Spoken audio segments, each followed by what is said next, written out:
अस्सलाम वालेकुम रहमतुल्लाह। उम्मीद है आप सब लोग ठीक होंगे। तो डेटा स्ट्रक्चर की क्लास में हमने कल पढ़ा था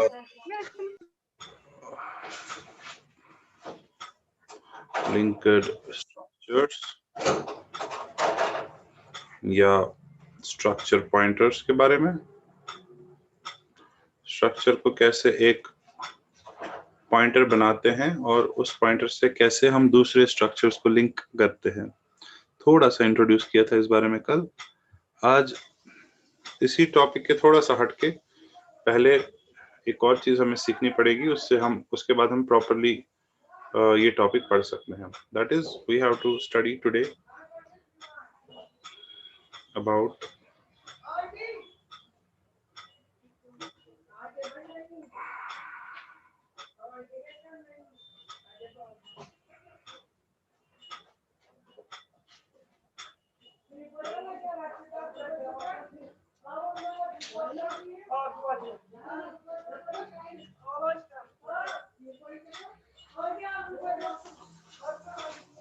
ठीक। So today we have to study about topic called dynamic memory allocation. ये जरूरी है before proceeding further in structures. So what is dynamic memory allocation in C? हमको मालूम है कि जब भी हम सी में कोई मेमोरी कोई वेरिएबल बनाते हैं, suppose int x equals 40, so you know that if we have memory locations, so this 40 is assigned somewhere in 4 bytes. 4 bytes इस 40 को दी जाती हैं और उसका एड्रेस कुछ होता है, वो स्टोर होता है। So this is how memory is allocated in C, simple. और फिर ये टेबल में रखा जाता है इसका address. So compiler automatically does this, that it takes 40 and it gives an address, एक किसी एड्रेस पे उसको स्टोर रखवाता है एंड वो एड्रेस से ऑटोमेटिकली एक सिंबल टेबल में स्टोर करता है। तो सिंबल टेबल का नाम x है और ये एड्रेस स्टोर्स एट 23896। ये ऑटोमेटिकली होता है। Similarly if we have an array ARR, if it's of 5 elements long and it's में कुछ भी डेटा है, so क्या होता है कि it also gets stored in this memory. इसको मिलती हैं 5 into 4 is equal to 20 bytes. So 20 bytes मिलती हैं। एक second, can you hold on? Ashubhan can post. एक second.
I'm sorry, I was a little bit busy. I was born post सामुद करी इतना सा work from home में यही दिक्कत है, कभी भी कोई भी आ जाता है. I might as well. Anyway, तो I was कि जब हम एक array declare करते हैं तब भी memory में 20 bytes की space allocate होती है. For example, 20 bytes have been allocated.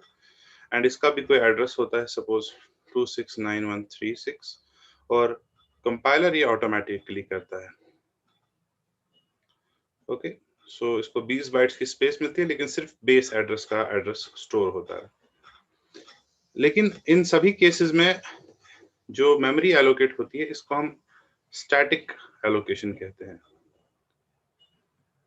Similarly, if you have defined a structure, say if you have defined a struct my struct, और इसमें आपने रखे हैं दो variables int x और char y, and in अगर आप नीचे इसका एक object बनाते हैं struct my struct s1, जो ही आपने s1 बनाते हैं आपको मेमोरी जो है if you have this computer memory, उसमें आपको कितने बाइट्स एलोकेट होते हैं? इसके 4, इसके 2, तो 6 बाइट्स आपको एलोकेट होते हैं.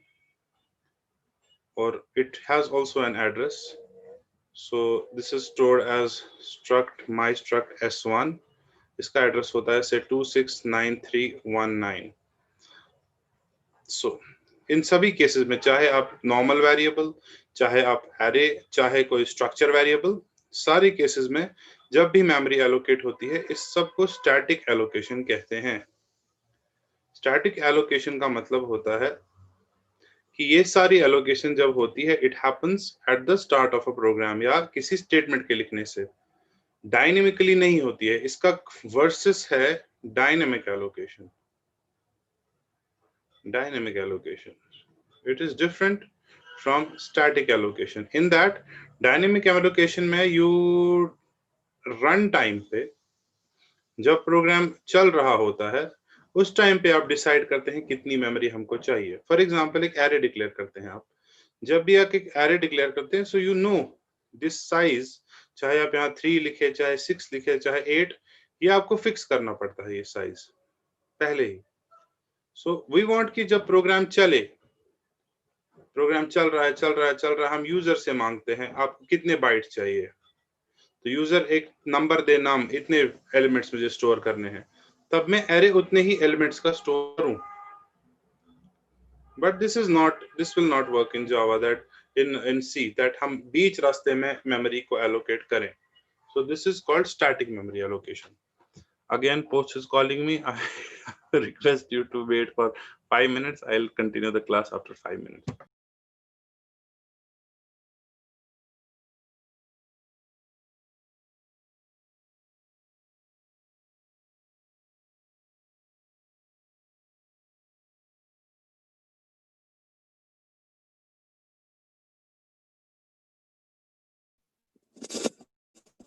Hazik. Hello Hazik. बोल. हेलो, आवाज आ रही है अली? आ रही है.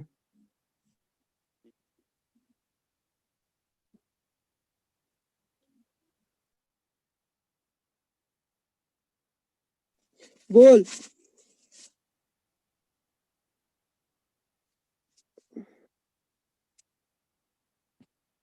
रुको, अलिया से करना मैसेज करता है. बुक स्ट्रक वाला क्वेश्चन.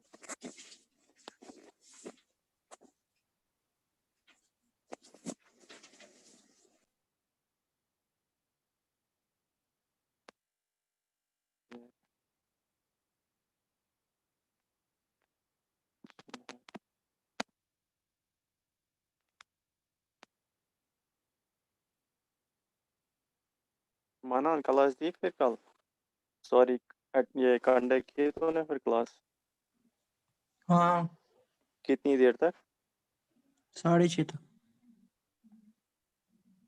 ठीक, मैं आया होता, मैं घर में काम था थोड़ा इसलिए.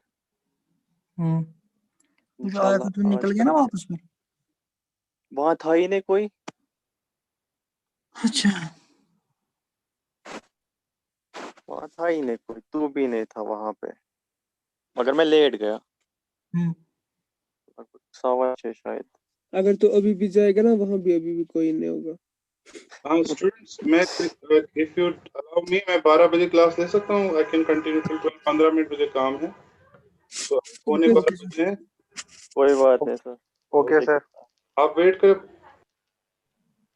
ओके सर, हम 12 बजे आते हैं। ओ,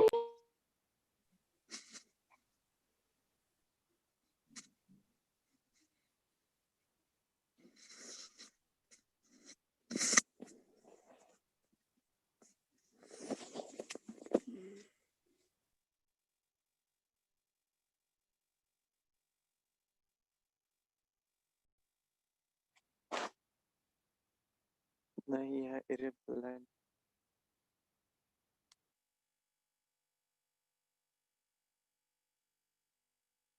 जरा अली करता कथ में शोध ये सर भी गया।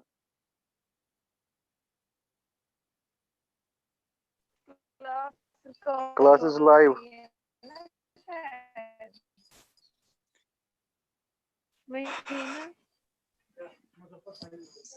ज्यादा से ज्यादा फिर 1 या 2 बचे होते हैं यूट्यूब पर, इससे फर्क नहीं पड़ेगा कुछ।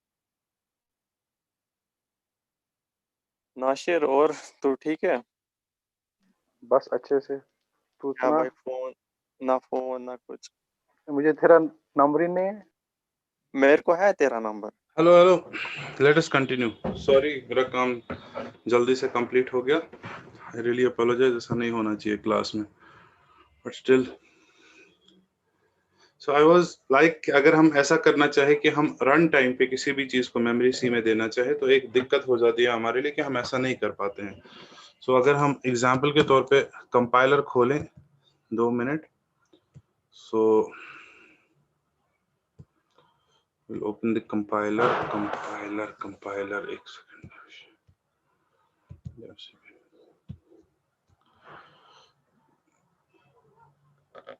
Can you see the compiler? Yes yes sir. sir. Okay.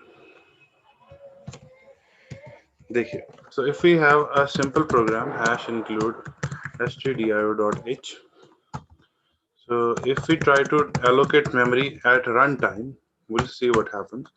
Say we have, say, create a variable called int size. We'll say printf, please enter the number of elements you want to store. ठीक, then we say scanf %d comma and of size. So हम ये size read करेंगे, then we try to declare an array int arr of type size. So हम user से मांग रहे कितने element आप स्टोर करना चाहते हैं, तो वो देगा, वो इस साइज में जाएगा, तब हम इस array को डिक्लेयर करना चाहेंगे इस साइज के हिसाब से, then we'll put elements. Let's फिलहाल इतना देख लेते हैं, इसको हम सेव करते हैं। So we try to run this program. Please enter the number of elements we want to store and process exited after this. Now let us try to put elements into this. So AR of, so now let's take a loop for int I equals 0, I less than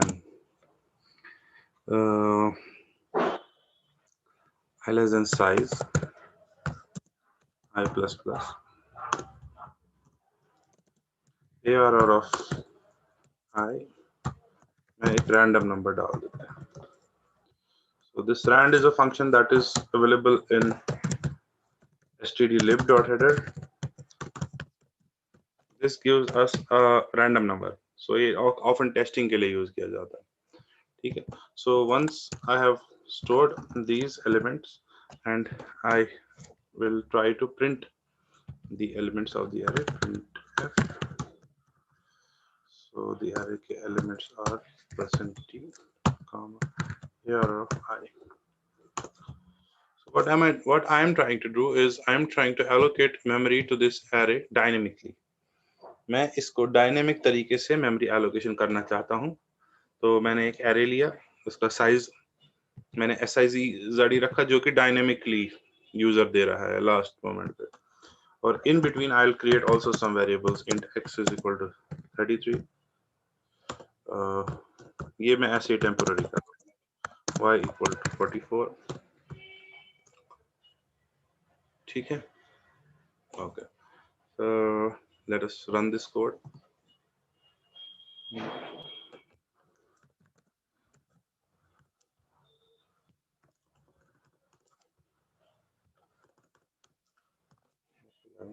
Please enter the element of, I want to store 3 elements. So what happened? I said I want to enter 3 elements. उसके बाद कुछ अजीब सा हो गया. It printed 41, 1, 8, 4, 6, 7 and 6, 3, 3, 4. What is the problem? What do you think happened? Okay, you don't, maybe इससे random से आपको समझ नहीं आया होगा. So rather than writing random, let us go for scanf. नहीं तो आप confuse हो जाओगे. So scanf %d comma and of a of arr of 2 arr of I. ठीक है, I'll scan these elements and then put them and I'll print f the array is.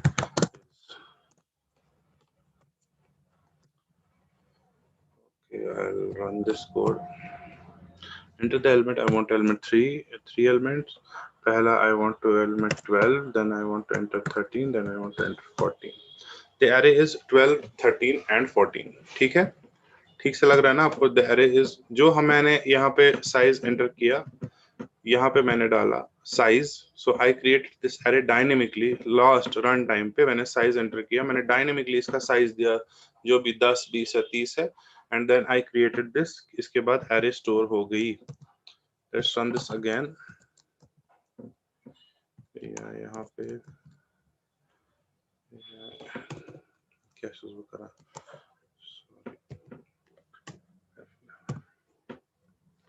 I want to enter 4 elements. So it is 33, 55, 77, 88. So the array is 33, 55, 77, 88. So as you saw कि हमने जब कोई size दिया ये and हमने उसको insert करने की कोशिश की इसमें array में, ये हो गए elements. लेकिन what happens basically कि let's open the board.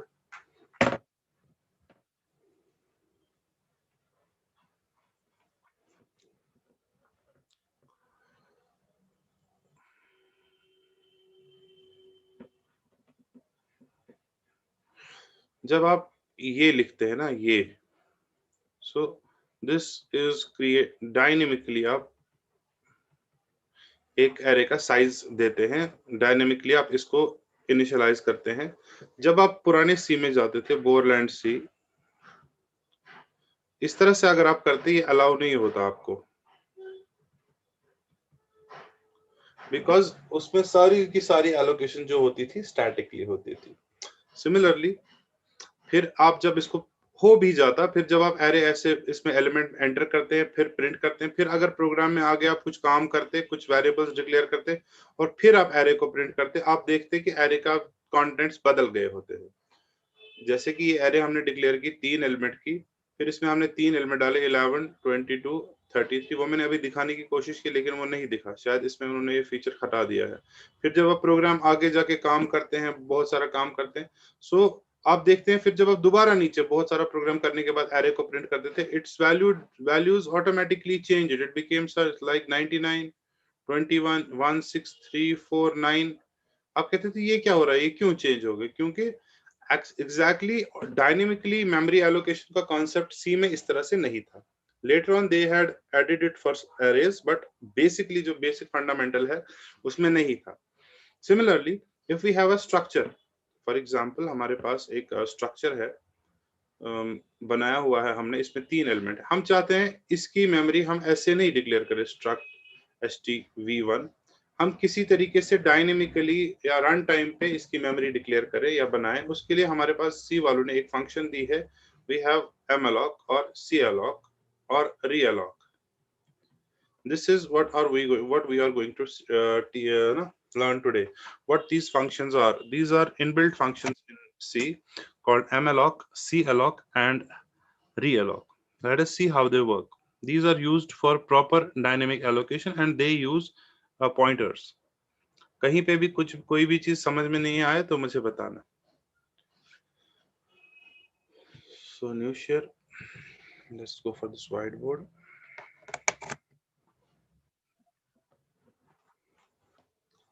First of all, we'll study what this malloc is. Malloc is a function. ये क्या करता है? What does this malloc function do? मान लीजिए हमारी मेमोरी है 2 मिनट के लिए, ठीक. इस मेमोरी में हमारा कुछ भी डेटा है, मतलब बहुत सारी मेमोरी लोकेशंस है. Say we need 3 bytes of memory. Say we have a pointer. Say we have an integer pointer ptr. You know that this pointer, ये जो काम करता है ये pointer, it is of integer type. मतलब इसमें जब भी increment decrement होगा इस pointer में, that will be 4 bytes का. जब भी आप इस पॉइंटर से इंक्रीमेंट करेंगे वो 4 बाइट आगे चलेगा. So that means it's an integer pointer. Integer pointer में जब हम किसी चीज का एड्रेस देते हैं, से address of x, if this x is an integer value, so it goes, if this x were an array, अगर ये एड्रेस एरे होता तब भी आप लिख सकते थे. अगर किसी पॉइंटर में आपको एड्रेस एरे का स्टोर करना होता आप लिखते x. ऐसे एंड ऑफ x नहीं लिखते क्योंकि एरे नेम खुद पॉइंटर होता है. सो ये pointer it also points to a simple variable का address. This pointer can also point to an array because this pointer only stores the base address. ये pointer सिर्फ base address को store करता है, ठीक है. फिर this is ptr, it stores the base address 368949. फिर इसके अंदर कितने एलिमेंट्स है, चाहे 3 है, चाहे 10 है, चाहे 40 है, वो बाद में प्रोग्रामर की इंप्लीमेंटेशन है. प्रोग्रामर की मर्जी है वो इस पॉइंटर को कितना आगे चलाए. फॉर एग्जांपल, अगर आपने एक एरे डिक्लेयर की है int arr of 3, तो आपको मालूम है इसमें 3 ही एलिमेंट्स है इस एरे में. तो C जो है, C language, it does not allow you from writing arr of 4. It does not stop you from writing arr of 8. C आपको ये लिखने से रोकता नहीं है, हालांकि you should not have gone beyond arr of 2. 3 element की एरे में this is the maximum that you could go. arr of 2, इससे ज्यादा नहीं आप जा सकते थे. लेकिन अगर आप अपने प्रोग्राम में arr of 4 भी लिखेंगे, arr of 8 भी लिखेंगे, कोई आपको नहीं रोकेगा. मतलब you will infringe on others memory. किसी दूसरे की मेमोरी पे आप इन्फ्रिंज करेंगे, सी आपको नहीं रोकेगा. ये प्रोग्रामर की जिम्मेदारी होती है. Similarly this is a pointer, as we saw, उसमें एड्रेस ऑफ x है. अगर x एक वेरिएबल है, तब अगर मैं contents at ptr is equal to 100 करूंगा आगे, ये ठीक है. But if I choose as a programmer to write contents at ptr +2 को 100 कर दो, I should not have been able to do this. ये मुझे अलाउ नहीं होना चाहिए था because ये किसी और की लोकेशन है. But I am being able, I have been given the facility to move जहां मर्जी वहां. I could write contents at ptr plus 20,000. So मैं 20,000 लोकेशंस आगे कोई मेमोरी एक्सेस कर सकता हूं because पॉइंटर का फीचर ही है, कोई मुझे रोकता नहीं है. जिम्मेदारी दी जाती है प्रोग्रामर को कि वो उतना ही चले. प्रोग्रामर को कहा जाता है कि आप तक है to ensure bounds. Programmer bounds ensure करे, कहां तक चलना है. जो कंपाइलर है ओनली गिव्स बेस एड्रेस, ठीक है ना. सो int arr of 25 gives allocates 25 into 4 यानी 100 बाइट्स allocate करता है. लेकिन ये एलोकेट करने का कोई मतलब नहीं है जब तक आप बाउंड्स एनफोर्स ना करें। मतलब आपकी फिर खुद की जिम्मेदारी है कि आप ARR ऑफ 24 तक ही जाएं, तब आपको गारंटी है कि आपका डेटा सही होगा। ये जो एलोकेशन आपको 100 बाइट की मिली है उसको और कोई नहीं छेड़ेगा, लेकिन ये आपकी जिम्मेदारी है। अगर आप ARR ऑफ 65 पे चले गए, जो कि आपका मैंडेट था ही नहीं, आपकी रीच थी ही नहीं, आपकी ये था नहीं, but you will be allowed. You will be allowed to go to ARR of 65. This is a mistake done by the programmer, or this is a deliberate attempt done by the programmer to go beyond the allocation that they have been given. पहली बात ये समझने की जरूरी है. So allocation versus reach, ये दो concept आपको समझने जरूरी है. Allocate आपने मांगे हैं 10 बाइट, कंपाइलर आपको 10 बाइट दे देता है.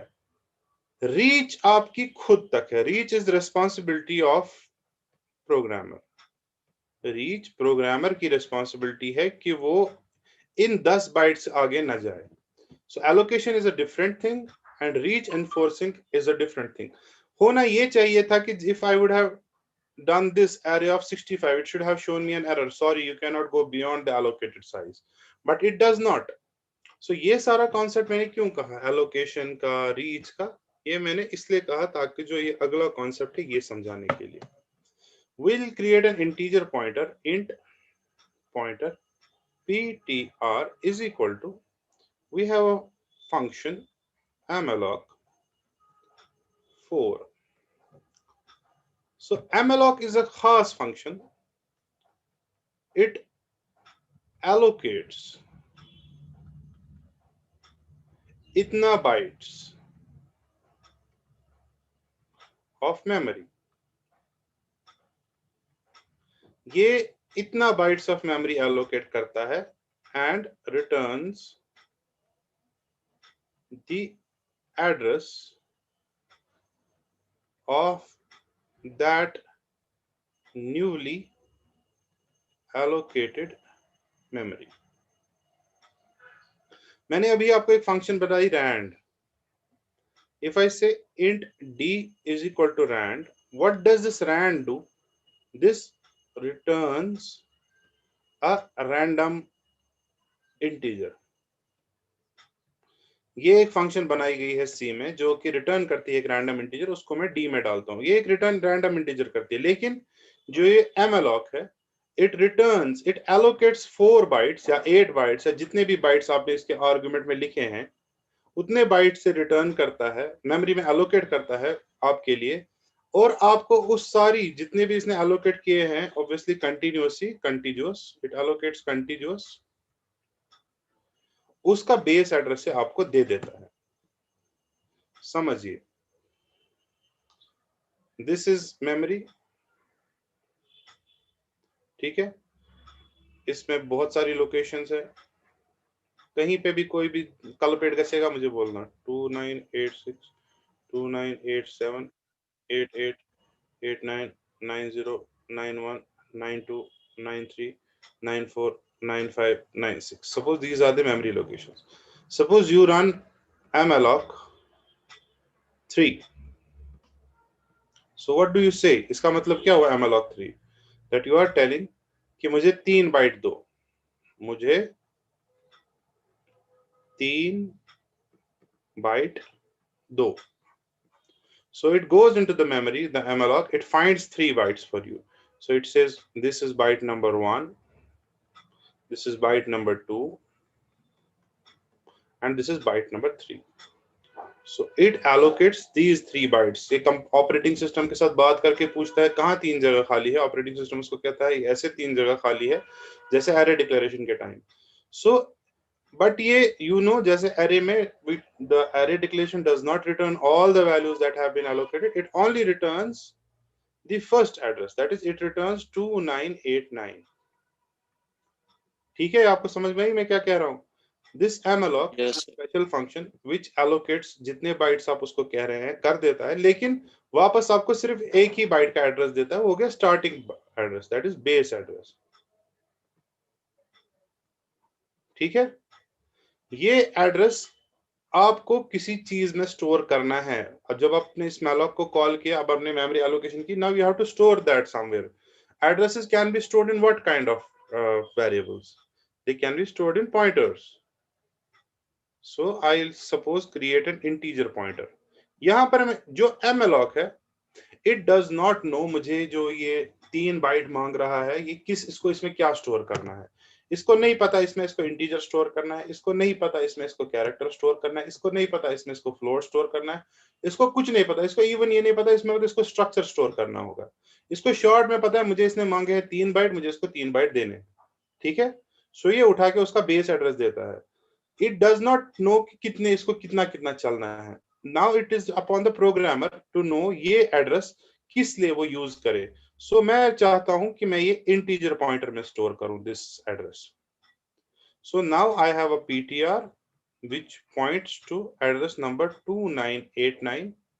now if I write something जैसे contents at ptr is equal to 400, will it run or will it not run? गौर से मैंने पूछा, मैंने malloc 3 बाइट किया execute, so I got 3 bytes in the memory. I stored this pointer जो वहां से आया, I stored it in integer type pointer because ये वहां से देता है मुझे एड्रेस. एड्रेस सिर्फ और सिर्फ स्टोर हो सकता है पॉइंटर में. अब मैंने कहा malloc को नहीं मालूम कि ये किस टाइप का पॉइंटर चाहता है, so it returns a generic pointer, मतलब एक खाली, वो किसी भी टाइप में स्टोर हो सकता है. सो मैंने मर्जी रखी, मैंने उसको इंटीजर पॉइंटर में स्टोर किया. जब मैंने उसको इंटीजर पॉइंटर में स्टोर किया, अब वो हो गया. अब I am trying to write this contents at ptr is equal to 400, that is contents at location number 2989 is equal to 400. will this work or will this not work? बताइए. मैं कहता हूं इसमें एक ये चलेगा तो, लेकिन इस तरह होगा, 400 ऐसे स्टोर हो जाएगा. how many bytes does an integer pointer require? 4. Integer pointer जिस मेमोरी को भी एक्सेस करेगा, जब उसमें वो डेटा डालेगा, वो कितने बाइट्स में डेटा डालेगा? 4 बाइट्स. 4 बाइट्स में. वो क्यों 4 बाइट्स में डेटा डालेगा? क्योंकि वो इंटीजर पॉइंटर, उसकी खासियत ये है कि वो 4 बाइट्स में डेटा डालता है. अगर उसको कैर पॉइंटर होता वो एक एक बाइट में डालता, लेकिन हमने इंटीजर पॉइंटर रखा है, फिर हमने कॉन्टेंट्स एट ptr 400 किया, सो ये 400 राइट करेगा वो 4 बाइट्स में, ना कि 3 बाइट्स में. It will use 4 bytes. इसको मिली कितनी मेमोरी थी? 3 बाइट्स. इस यूज कितना कर रहा है? 4 बाइट्स. सो एक बाइट ये दूसरे किसी का एक्सेस कर रहा है. ये थोड़ा गौर से समझो. malloc ने इसको 3 बाइट दी थी, लेकिन इसकी खासियत है कि ये इंटीजर पॉइंटर है. इंटीजर पॉइंटर 4 बाइट्स में डेटा स्टोर करता है. ये 400 इसको 2 बाइट में भी स्टोर हो जाएगा. 400 काफी है 2 बाइट्स में भी स्टोर करने के लिए. या अगर इसने 3 रखा होता, 3 काफी था 1 बाइट में स्टोर करने के लिए, but this is an integer pointer, it will store this 3 in 4 bytes. and there is nobody on the compiler to stop him from storing in these 4 bytes because the pointer की मर्जी चाहे कितने bytes में store करे, मतलब कितना करे, pointer को रोक कोई सकता है. सो ये जिम्मेदारी, it is on the responsibility of the programmer कि यहाँ से वही पॉइंटर ले जो यहाँ से उसने मांगा है. साइज जिस हिसाब से मांगा है उसी किस्म का यहाँ से पॉइंटर ले. ठीक है. दैट इज, क्या ये लिखना ठीक था?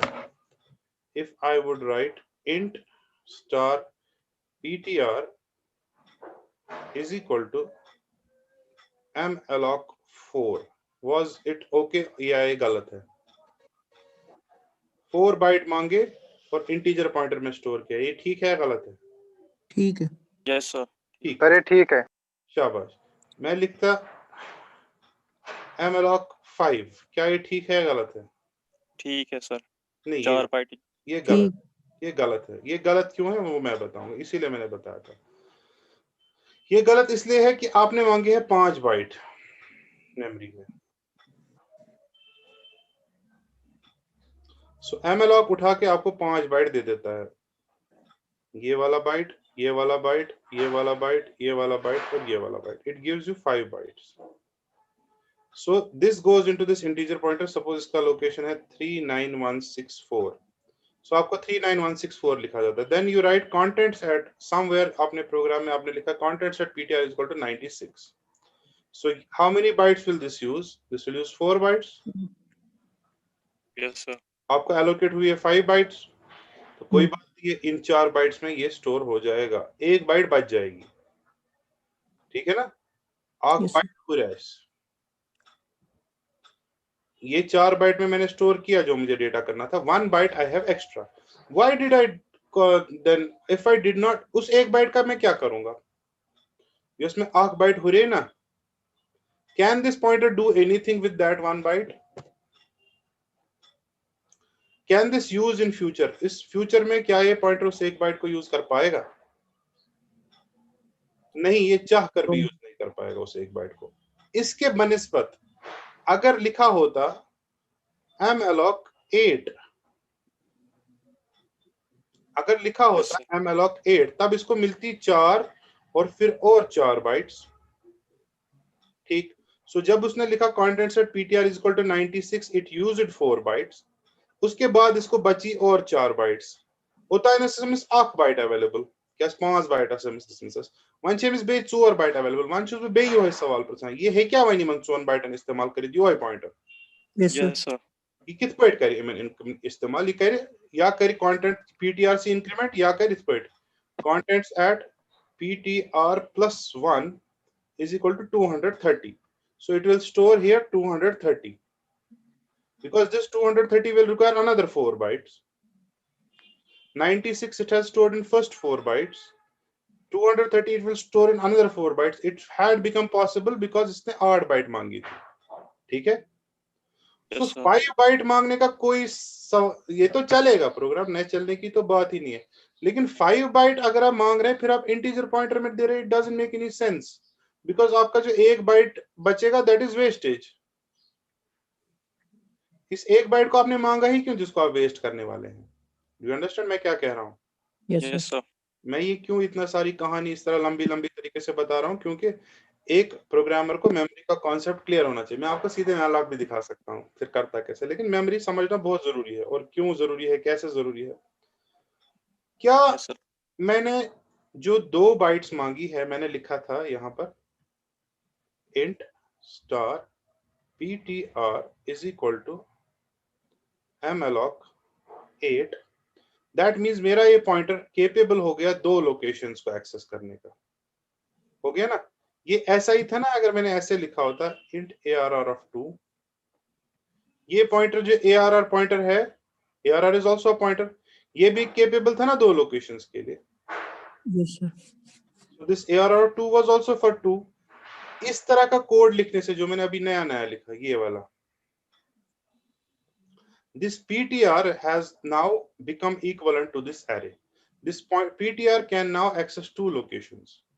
जिस तरह से array इस शॉर्ट नोटेशन से 2 लोकेशंस इसको एलोकेट हो जाती थी, इस आम पॉइंटर को जिस बेचारे को ये तरीका नहीं पता था ये स्क्वायर ब्रैकेट्स का, इसने भी अपने लिए 2 लोकेशंस एलोकेट करवा ली ये लिखकर malloc 8. ठीक है. अब int arr2 के बराबर आ गया है int star ptr is equal to malloc 8. ये भी 2 लोकेशन एक्सेस कर पा रहा है, इसके पास भी 2 लोकेशन. इसके पास बंगला है, गाड़ी है, बैंक बैलेंस है, इसके पास भी अब बंगला और गाड़ी कम से कम है. ठीक है. It this location, this pointer can now safely use ptr of 0 and it can safely use ptr of 1. This ptr can use ptr of 0, ptr of 1. हालांकि it was never an array. ये array declare की ही नहीं गई थी. ये facility तो available थी इसको arr of 0, arr of 1. This facility was available for only the array to use this notation, but now this pointer can also access this location और उसको कोई नहीं बोलेगा तुम इलीगल काम कर रहे हो. इससे पहले भी ये कर सकता था लेकिन हम बोलते थे इसने इलीगल काम किया, ये तरीका सही नहीं है. इसको एक ही लोकेशन पर एक्सेस थी, इसने क्यों 2 लोकेशंस एक्सेस की. नाउ दिस बेचारा simple pointer, it's integer pointer. एक टाइम पे इंटीजर पॉइंटर को या तो एक वेरिएबल मिलता था या तो अगर इसको एरे चाहिए होता था इसको इसी एरे को वॉल्यूम लेना पड़ता था address. So first an array needed to be declared, then this array address needed to be put it in a pointer, then this pointer could use this. So volume पे हमारी कारण, but now it has its own memory. It has its own 8 bytes. It can access it जैसे मर्जी, ऐसे मर्जी करना चाहे. If it wants to access it like this पहला location, okay, तुम्हारी मर्जी. If it wants PTR plus 1 करके ऐसे करना चाहे मर्जी. ठीक है, इतना समझ आया? कोई सवाल यहाँ? Sir No, sir. ठीक है. ये फीचर, ये जो हमने अभी malloc यूज किया, it can also be used to dynamically allocate memory to structure pointers. So we have a struct my struct. It has integer x, ठीक है. It has a char y. It has a float z. 3 चीजें हैं इसमें. So main में जब मैं इसका variable बनाता था, आम तौर पे मैं बनाता था ऐसे struct my struct s1. तब कितनी बाइट्स एलोकेट होती होंगी इस s1 को जब मैं ऐसा लिखता था? What do you think? S1 को कितनी बाइट्स मिलती होंगी? क्योंकि S1 में 3 चीजें थी, एक इंट था, एक कैर था, एक फ्लोट था. इंटीजर कितने बाइट का था? 4 का. कैर कितने का था? 1 का. फ्लोट कितने का था? 4 का. दैट मींस 4 + 1 + 4, इसको मिलती थी 9 बाइट्स. ठीक है. Yes, sir. अगर हम इस स्ट्रक्चर का एड्रेस, अगर हम इसी का पॉइंटर बनाना चाहते थे, हम कैसे बनाते थे? हम ऐसे बनाते थे, struct my struct pointer ptr is equal to address of s1, ऐसे लिखते थे. Yes, sir. of s1. तो ये s1 का बेस एड्रेस हमको इन 9 बाइट्स का बेस एड्रेस मिल जाता था. Then this pointer used to access it like this: ptr arrow operator x, ptr arrow operator y, ptr arrow operator z. ये था ना यही तरीका. Yes, sir. Can we now write instead इतना लंबा वर्ड करके, if I write, मैंने लिखा था यहाँ पे struct pointer को, structure type pointer को जरूरी था पहले किसी जगह स्ट्रक्चर का वेरिएबल बना हुआ हो और उसका एड्रेस उसको मिले, तब जाके स्ट्रक्चर के पॉइंटर में किसी काम कर सकता था. स्ट्रक्चर पॉइंटर उस बेचारे का तेली काम करी, तेली गॉड एम्स मोलिक बनाया हुआ स्ट्रक्चर पॉइंटर, स्ट्रक्चर वेरिएबल पद दिया एम्स तमिक एड्रेस तेली ओसे हकान स्ट्रक्चर्स पे काम करी. वहीं एम्स एक फैसिलिटी दी ना, I can create struct my struct pointer ptr is equal to malloc 9. Now I have this facility which I had not earlier. ये फैसिलिटी मेरे पास अब है. मैंने अब एक पॉइंटर बनाया, इसको नहीं, I have not created any variable जिसका मैं एड्रेस, मैं सीधे 9 बाइट्स इसको एलोकेट करता हूँ, सीधे simply 9 bytes. And I can write ptr dash name. I can write ptr dash not name, जो भी था x, y और z. अब मैं सिंपली इन 9 बाइट्स का एक्सेस कर सकता हूँ, मर्जी मेरी. But this tree seems strange कि इससे पहले इस पॉइंटर को जब हम एक्स वाई जेड एक्सेस करते थे, हम समझते थे ये एक्स वाई जेड हमने इस S1 के एक्सेस किए हैं और ये S1 ऑलरेडी किसी जगह ऊपर डिक्लेयर हुआ होता था. ये S1 ऑलरेडी डिक्लेयर गोमो. देखिए ये पॉइंटर उस करा एक्स वाई ते जेड एरो ऑपरेटर इस्तेमाल करते उस बेसिकली एमी S1 करा. वन चुज बो बना ना S1 थ्राउन सा सुनसा देर थी कर नवी मेमोरी एलोकेट खाली बाइट्स 9 बाइट्स तेल कम एक्स वाई ते जेड छी एक्सेस करा. ये शुरू कैसे हुआ एक्स वाई शुरू पानुन ये, इट्स इट्स ओन पॉइंटर का, ये अपना है, इसकी अपनी मेमोरी मिली है इसको, ये आजाद हो गया है, ये उस गुलाम होता है. अमिस मिले वन पन 9 बाइट्स, अमिस मर्जी ये क्या करे वन तट स्टोर, एक्स करे स्टोर, वाई करे स्टोर, जेड करे स्टोर. ये में टाइप यूज छु, जिस भी टाइप का ये पॉइंटर है, this is of type struct my struct. So जो स्ट्रक्चर टाइप का ये पॉइंटर है, अब ये एरो ऑपरेटर करके उनको इस्तेमाल कर सकता है, प्रोवाइडेड इसको उतनी मेमोरी है. इसको है memory, it has it's memory, it has been given 9 bytes अभी अभी ताजा. सो इसको कोई नहीं रोकेगा एक्स वाई और जेड को एक्सेस करने से. क्योंकि ये इसको आगे मैंने लिखा है कि ये किस टाइप का है। जो ये स्ट्रक्ट माई स्ट्रक्ट टाइप का है, इसका मतलब स्ट्रक्ट माई स्ट्रक्ट के अंदर जितने भी वेरिएबल्स टाइप होते हैं वो इसको भी अवेलेबल है, but not using dot, using this arrow operator. थोड़ा समझ में आया? थोड़ा? Yes sir. Yes, that is, यही मुझे बताना था डायनेमिक मेमोरी एलोकेशन में, that we have this malloc, you give it the size, कितना चाहिए, कितने बाइट चाहिए, it returns to you a pointer या address, it returns an address, और एक तरह से एड्रेस को पॉइंटर भी कहा जा सकता है। ये function malloc, it returns to you an address, इतना बाइट लेकर फिर आपकी मर्जी उस एड्रेस को आप किस में स्टोर करना चाहे। अगर अभी जो हमने किया है ऊपर, हमने लिखा था अभी अभी, we had written struct my struct star ptr is equal to malloc 9। मैं लिखता char star p is equal to malloc 9। यहां भी लिखा है malloc 9, यहां भी लिखा है malloc 9। यहां लेकिन ये जा रहा है struct पॉइंटर, ये 9 बाइट्स, यहां जा रहा है char पॉइंटर में। सो व्हाट इज द डिफरेंस? ये नीचे char पॉइंटर को 9 बाइट किस लिए लगेंगे? इसने char पॉइंटर एमएस दित में 9 बाइट, आई मतलब क्या गो? struct pointers dit में 9 बाइट में आओ समझ, एमएस 9 बाइट जरूरत क्या? struct my struct 9 बाइट आसान जरूरत। वहीं चीज बता, char pointers dit में 9 बाइट में क्या जित char pointers कस बाइट आसान जरूरत? एमएस 8 एक बाइट, एमएस 8 बाइट बका मैं दिते एमएस 9 बाइट, आई मतलब क्या गो? 9 different 9 characters है 9 बस। कैरेक्टर्स। मतलब I made it an array. I this p is an array of 9 characters. ठीक है, ये एक 9 कैरेक्टर की एरे मैंने बनाई है। ये लेकिन ये जो ऊपर वाली लाइन है, दिस इज एक स्ट्रक्चर का वेरिएबल 9 बाइट्स का। लेकिन अगर आप राइट हैंड साइड को थोड़ा गौर से देखेंगे, अच्छी हुई, यहां भी लिखा है malloc 9 और यहां भी लिखा है malloc 9।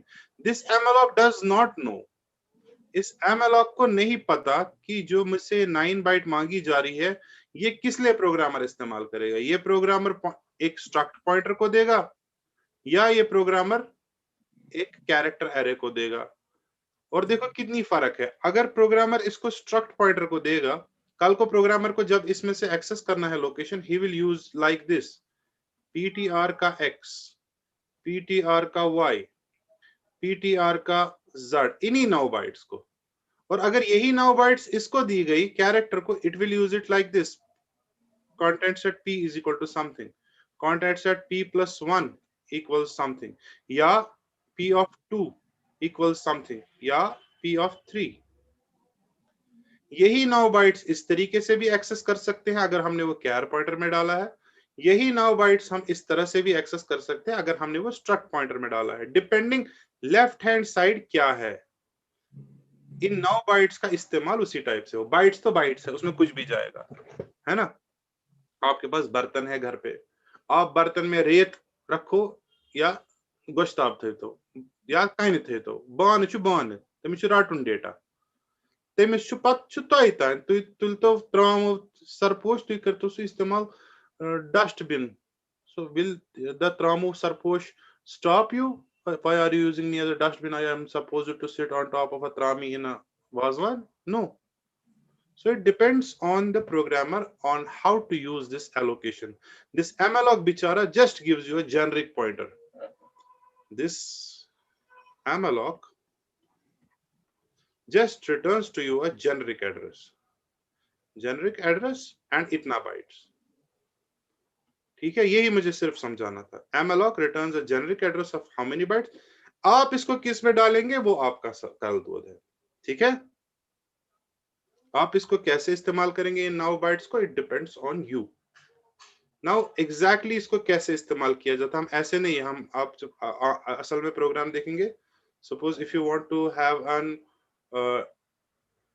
suppose you want to declare an integer array of 10 elements using malloc, question है declare integer array of 10 elements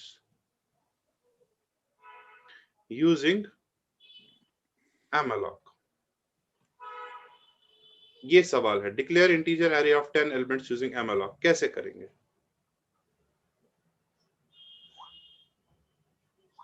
हम करेंगे, आमतौर पर हम ऐसे करते हैं, int array 10। ये मगर malloc से नहीं है, दिस इज आम तरीका। If we want to declare it using malloc, so we would have done like this: int star arr is equal to malloc। कितना लिखते? 10 साइज के 10 नहीं नहीं, एक मिनट 10 एलिमेंट 40 40 40 यस सर 10 को लिखते 40 लिखते, लेकिन ऐसे नहीं हम लिखते हैं। लिख सकते हैं, कोई दिक्कत नहीं है, चलेगा, सब कुछ चलेगा, लेकिन हम यूजुअली जो ये 10 एलिमेंट्स है ना, ये यूजुअली यूजर से लेते हैं। सपोज आपने, फिर मैं प्रोग्राम को थोड़ा खुशखबरी बनाऊंगा, मैं यूजर से मांगूंगा प्रिंट एफ। सर malloc 40 क्यों लिखना है? हाँ जी, malloc 40 malloc 40। हाँ बहुत अच्छा, malloc 40 सही है। सपोज मैं यूजर से मांगता हूँ हाउ मेनी एलिमेंट्स, फिर मैं इसको स्कैन एफ करता हूँ %d साइज में। This is a size variable. मैं उसको बोलता हूँ कितने एलिमेंट चाहिए, ना कि कितने बाइट्स। यूजर मुझे देता है साइज में, एक वेरिएबल है साइज मेरे पास। अब मेरे पास साइज एक वेरिएबल है, इसमें मुझे यूजर ने दिया है कितने, मुझे नहीं पता। यूजर ने 2 दिए होंगे, 4 दिए होंगे, 6 दिए होंगे। So I need to write the code now. So what should I write? Int arr is equal to malloc what?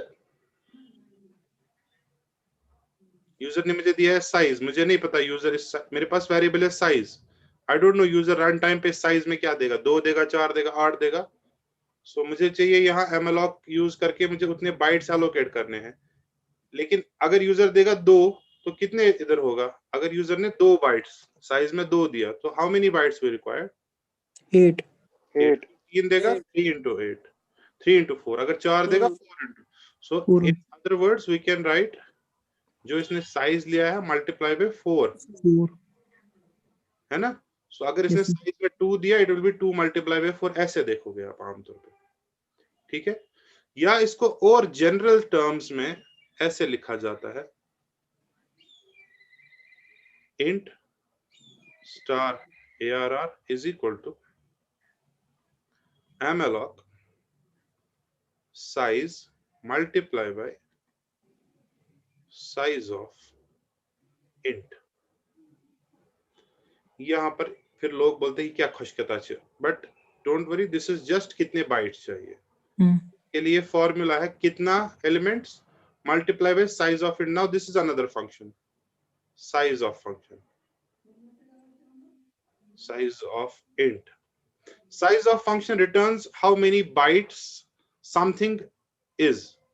So I wrote size of int, so it returns to me int का क्या size इस computer पर है, कितने bytes। If I write to it size of char, it will return to me char का क्या size है। If I write to it size of struct my struct, it will return to me जो हमने ऊपर struct माई struct बनाया उसका कितना size है, ठीक है, एक का कितना साइज है। सो मैं जेनरिक फॉर्मूला ये यूज करता हूँ, साइज कितने एलिमेंट चाहिए मल्टीप्लाई बाय साइज ऑफ एक एलिमेंट कितना है। I could have simply written 4, 8 या 16, but this sounds a very ना अच्छा, इससे हमको वो नहीं याद, फिर नहीं गिनना पड़ता है माई स्ट्रक्ट का कितना साइज है। सो हम सिंपली लिखते हैं, then similarly if we had to write, if we are declaring a struct pointer, struct my st pointer pt is equal to malloc number of elements कितने चाहिए multiply by size of struct my struct। so usually ये तरीका लिखा जाता है। ये मैं इसलिए इतना लंबा लेक्चर किया ताकि आपको ये समझ में आ जाए ये क्यों लिखा होता है malloc के अंदर elements multiplied by size of, और फिर साइज ऑफ के अंदर क्यों लिखा होता है स्ट्रक्ट माई स्ट्रक्ट। ये समझ में आया क्या मतलब है इसका? Yes sir. Yes sir. ठीक है, एक और थोड़ी सी बस है, बस जो इसमें लिखी जाती है, दैट इज लाइक दिस। जब हम int content set star PTR में लिखेंगे से एमएलॉग के जो भी फॉर्मूला करके लिखे हैं, क्या करके लिखे, शॉर्ट में मुझे चाहिए 16 बाइट्स। अब ये 16 कैसे आए, फॉर्मूला से आया, किस तरह से आया, शॉर्ट में शुरा bytes. When I try to do this in C will give me a warning or an error। C मुझे एक एरर देगा। C मुझे कहेगा left hand right hand side पे एक जेनरिक पॉइंटर है, लेफ्ट हैंड साइड पे एक इंटीजर पॉइंटर है। So you are trying to convert a generic pointer into an integer pointer। C will give me an error that I am trying to put a generic pointer into an integer pointer। that C will not allow me to put a generic pointer into। C को बहुत ना equal दो होता है। आपने देखा होगा पिछली बार हमने जो पॉइंटर पढ़ा था, हमने इंटीजर पॉइंटर में कैर पॉइंटर डालने की कोशिश की थी, C ने हमको नहीं डालने दिया। उसने कहा आप पॉइंटर को कन्वर्जन नहीं कर सकते, एक पॉइंटर टाइप को दूसरे पॉइंटर में डाल दिया। सो यहाँ भी C हमको रोकता है, कहता है ये नहीं आप कर सकते, लेफ्ट हैंड साइड से इंटीजर है, राइट हैंड साइड से जनरल पॉइंटर है, ऐसा आप कैसे कर सकते हैं, ये तो गलत बात है। सो ये कैसे कर सकते हैं, इसके लिए हमको फिर कास्ट करना पड़ता है। सी इज उधर ही से कहता है हमको, C use cast, please cast, मुझे गारंटी दे दो। Cast is like a guarantee, guarantee दे दो कि ये सही आप कर रहे हैं कि गलत कर रहे हैं। सो गारंटी के time I right here that, मैं इसको गारंटी देता हूं कि जो मैं पॉइंटर डाल रहा हूं लेफ्ट हैंड साइड से भी इंटीजर पॉइंटर में डाल रहा हूं। सो ये जो इक्वल टू ऑपरेटर है, this equal to operator always before assigning equal to, जब उसके लेफ्ट हैंड और राइट हैंड साइड पे पॉइंटर्स होते हैं, ये बात समझिए, इक्वल टू ऑपरेटर के जब लेफ्ट हैंड साइड पे भी एक पॉइंटर और राइट हैंड साइड पे भी एक पॉइंटर होता है, इक्वल टू ऑपरेटर हमेशा चेक करता है ये पॉइंटर बराबर होने चाहिए। सो इससे पहले लेफ्ट हैंड साइड पे इसको एक इंटीजर पॉइंटर था, राइट हैंड साइड पे इसको जेनरिक पॉइंटर था। सो इक्वल टू ऑपरेटर ने शोर मचाया, इट सेड कि ऐसा बाय ऐसा गलत, लेफ्ट हैंड साइड ऐसा इंटीजर पॉइंटर बना सा मैंने इक्वल करने किया। अच्छी मैं सुना कार सा क्या प्रॉब्लम है, सुना ना बकर न क्या कर मे गोस आसन लेफ्ट हैंड साइड तो सुई पॉइंटर, राइट हैंड साइड तो सुई पॉइंटर।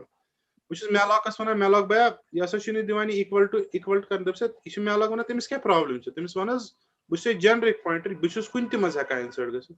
तो मैं न मानान वन क्या करो, वल वन क्या त्रट देमिस लिखित बिथकन मेनिस बिथिस पे लिखित बस integer pointer. So this cast, this is called a cast, this you might have studied in C। we cast different data types into each other अगर castable होते हैं। सो ये जेनरिक पॉइंटर को मैं कास्ट करता हूं, मैं इसके आगे लिख देता हूं इंट पॉइंटर। सो इस इक्वल टू को मैं फूल करने के लिए, इस इक्वल टू को दिखाने के लिए वन इक्वल टू वुचान खोबर किन क्या में ये तसा इंटीजर पॉइंटर, राइट साइड क्या में उतानो जेनरिक, मगर अत लगो मैं बथी ये वो राइट साइड आव अमिस integer pointer equal to operator ठीक राइट साइड तो इंटीजर लेफ्ट साइड टीचर में क्या परवाह, मगर बेसिकली राइट साइड से इंटीजर पॉइंटर नहीं था, राइट साइड से था जेनरिक पॉइंटर। हमको इसको ये इसलिए लिखने पड़ा क्योंकि इस इक्वल टू ऑपरेटर ने नखरे स्टार्ट कर दिए। Again I tell you that this integer star ptr equals से एमएलॉक 10। इक्वल टू ऑपरेटर जब काम करता है, इक्वल टू ऑपरेटर ने मुझसे कहा कि मैं तब इक्वल करने दूंगा जब लेफ्ट साइड वाला जो पॉइंटर का टाइप है राइट हैंड साइड पॉइंटर का भी वही टाइप होना चाहिए। And when I tried to do this it said no, यहां लेफ्ट हैंड साइड से इंटीजर पॉइंटर है, राइट हैंड साइड से जेनरिक पॉइंटर है, मैं नहीं दूंगा करने। तब इसको बेवकूफ बनाने के लिए, इसको धोखा देने के लिए आई राइट इसके आगे int star, I tell this is called casting. I cast this generic pointer into an integer pointer and then when it comes to equal to operator को लगता है right hand side से भी integer है, left side से भी integer, it allows assigning into each other। ठीक है, ये समझ में आया? Yes sir. ये कास्ट करना ही करना पड़ता है। Quickly we'll move to an example, then I'll let you go on your own। You share screen। So let's go to a new program। कहीं पे भी समझ ना आए तो प्लीज मुझे रोक दीजिए। H wide main। Okay, so we'll declare integer pointer ptr is equal to malloc से 4 बाइट्स, ठीक है। Integer pointer malloc 4 bytes and I'll write contents at ptr is equal to 100 and I'll try to print this printf the contents of newly allocated memory is %d comma contents at ptr. So this is a simple code. I take an integer pointer and I allocate 4 bytes to it. And when this has been allocated, वहां पे जो मुझे 4 bytes मिली है उसके context में मैं 100 डाल देता हूँ और इस 100 को मैं प्रिंट करने की कोशिश करता हूँ and I'll save it.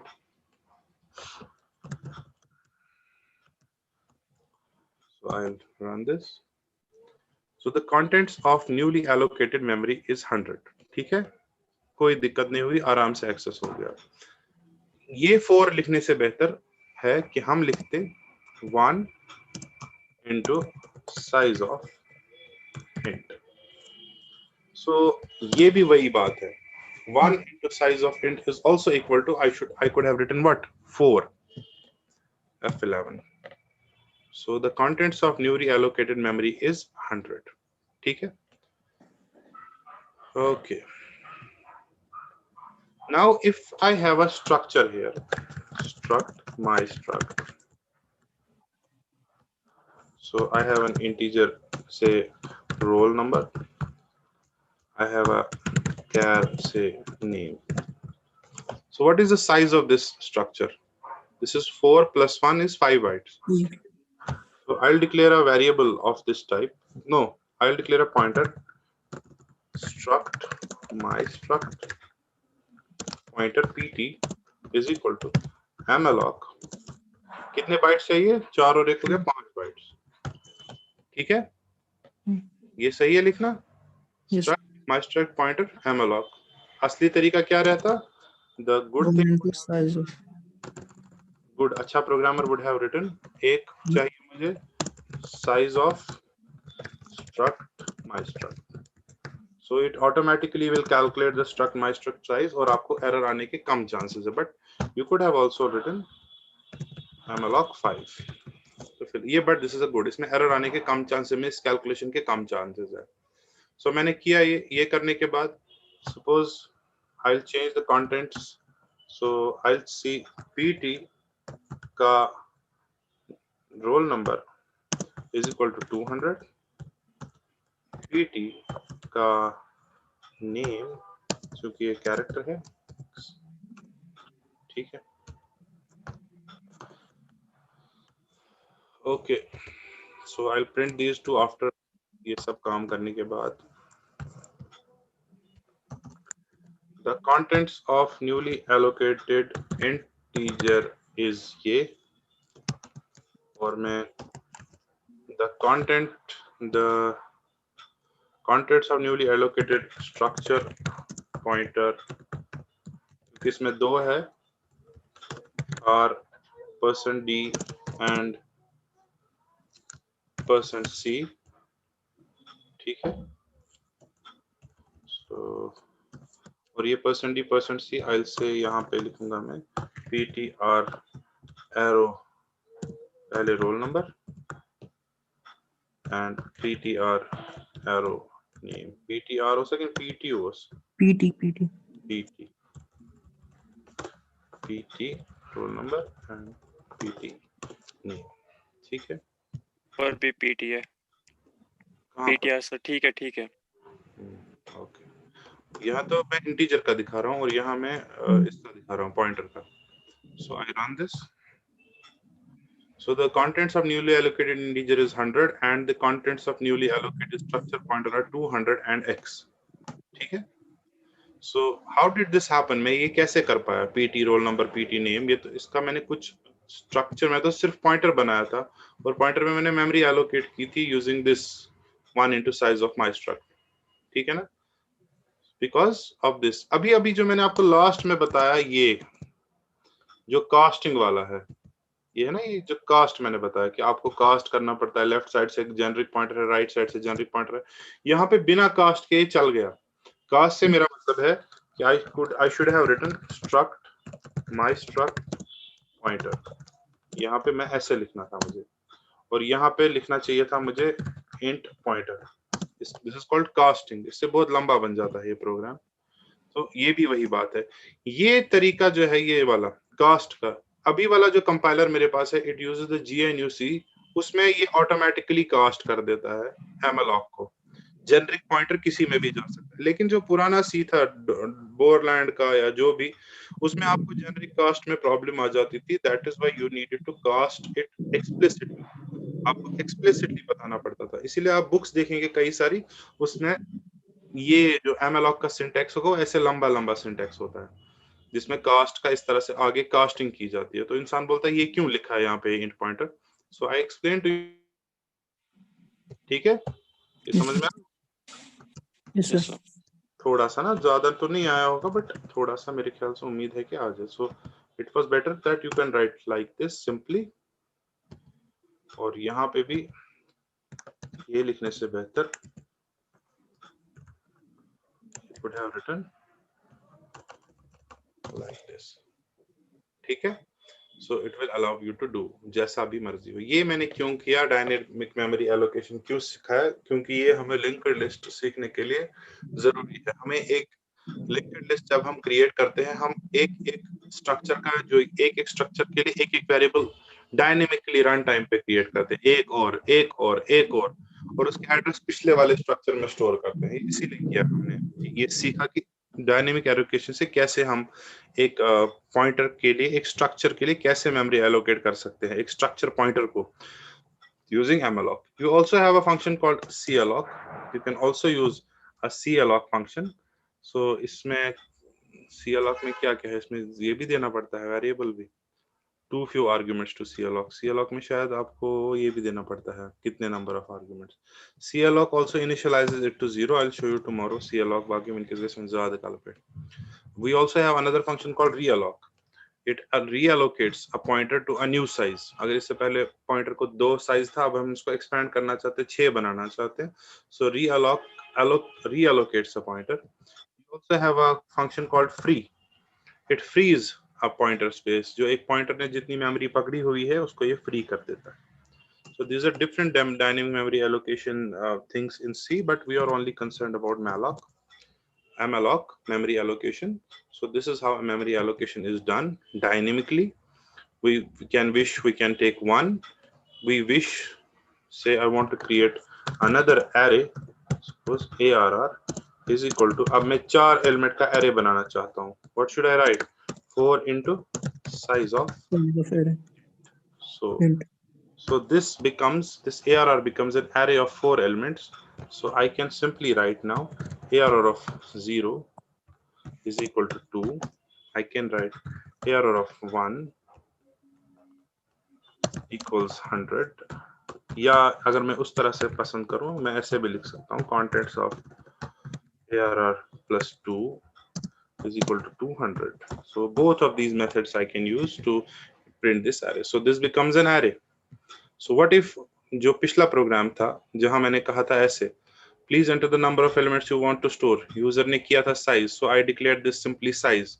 but what if I want to do this using malloc? so I have to write int arr is equal to malloc size multiply by size of int। है ना?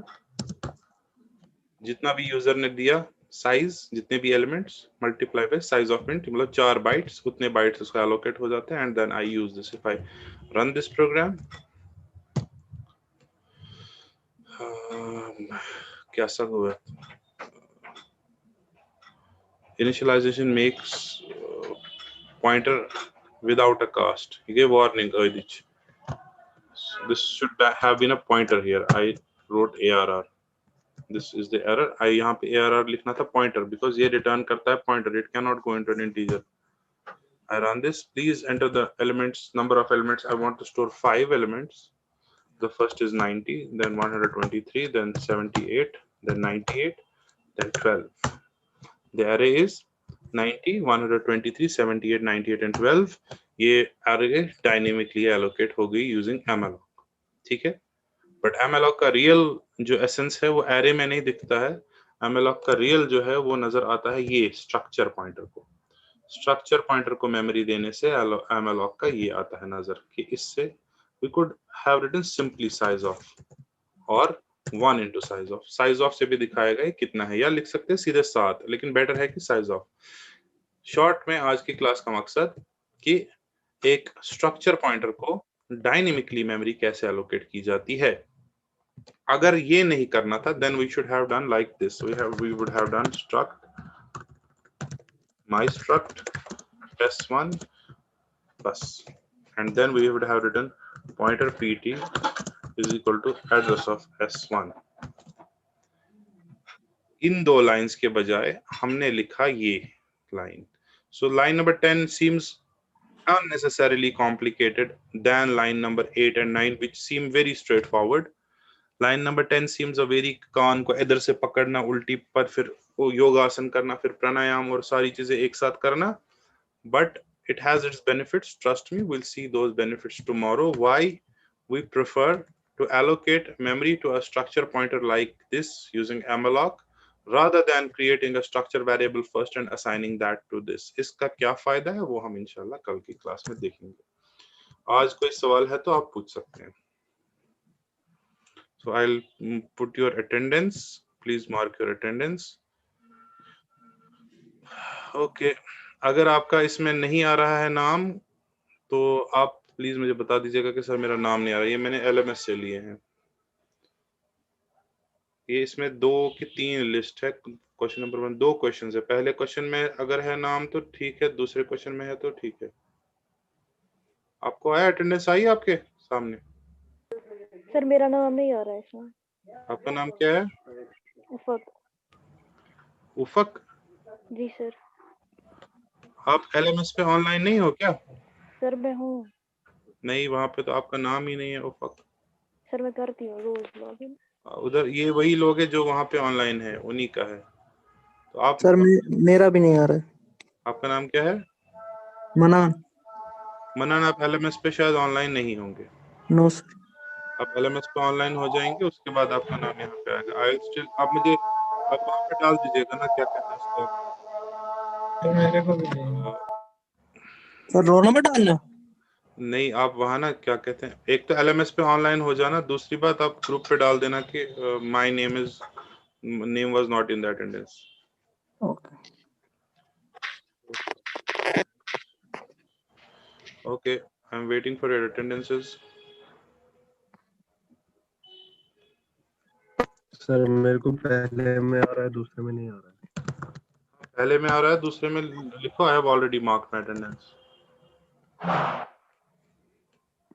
Only 6 लोगों ने attendance किया, बाकी लोग क्या कर रहे हैं? तो नाम ही नहीं आ रहा है इस पे। कितने इसमें तो है कस्तान वारिया इशियातमस, मेरे को सारी एलएमएस वाले मैंने इसमें लाए हैं। चलो अगर सारे नाम इसमें नहीं है छोड़ो, लीव इट। मैं I will end this, there is no point of continuing this attendance. I will CR कौन है आपका? सीआर यहाँ पर है? अगर कोई है तो please send me a list of names on my WhatsApp. जो आपकी क्लास में रोल नंबर नाम है वो मुझे प्लीज भेज दीजिए व्हाट्सएप पे, so that I can create a proper attendance. ठीक है? Okay sir. और